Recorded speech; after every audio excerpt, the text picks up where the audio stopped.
দেখো বন্ধুরা, খুব সাধারণভাবে আজকে লাউ শুক্তো করছি। এই যে এখানে লাউ কেটে নিয়েছি, এখানে এই যে তেজপাতাগুলো পুড়ে যাচ্ছে আর কি, দাঁড়াও তাড়াতাড়ি দিয়ে দেই। আর হচ্ছে তোমার রাঁধুনি দিয়েছি, এখানে কয়েকটা ডালের বড়ি ভেজে রেখেছি। আর এখানটায় পোস্ত, আদা, রাঁধুনি দিয়ে পেস্ট করব। তাহলে লাউ ছেড়ে দিই, লাউটা তো সিদ্ধ হতে হবে, সেদ্ধ না হলে। খুব সাধারণভাবে আজকে লাউ শুক্তো বানাচ্ছি তোমাদের সামনে। এই যে খুব সাধারণভাবে দেখো তাহলে। হ্যাঁ বন্ধুরা, এখানে রাঁধুনি, আদা আর হচ্ছে তোমার দুধের মধ্যে পোস্ত আছে, দুধের মধ্যে এই যে চুবিয়ে রেখেছি। এখন দিয়ে দেব,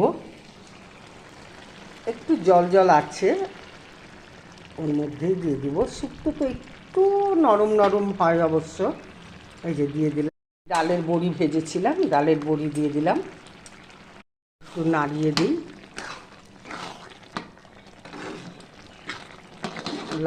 লাউ দিয়ে বেশ জল বের হয়। এখন নামানোর আগে একটু ঘি দিয়ে দেব। যে এখন একটু ঘি ছড়িয়ে দেব।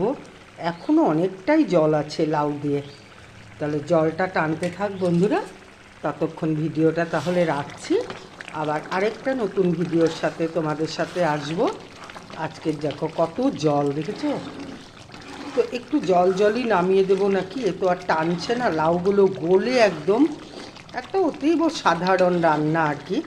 এই সময় এত লাউ নরম হয়, সেটা মানে দেখে অবাকই লাগলো ফাল্গুন মাসে। তাহলে রাখছি বন্ধুরা, টাটা।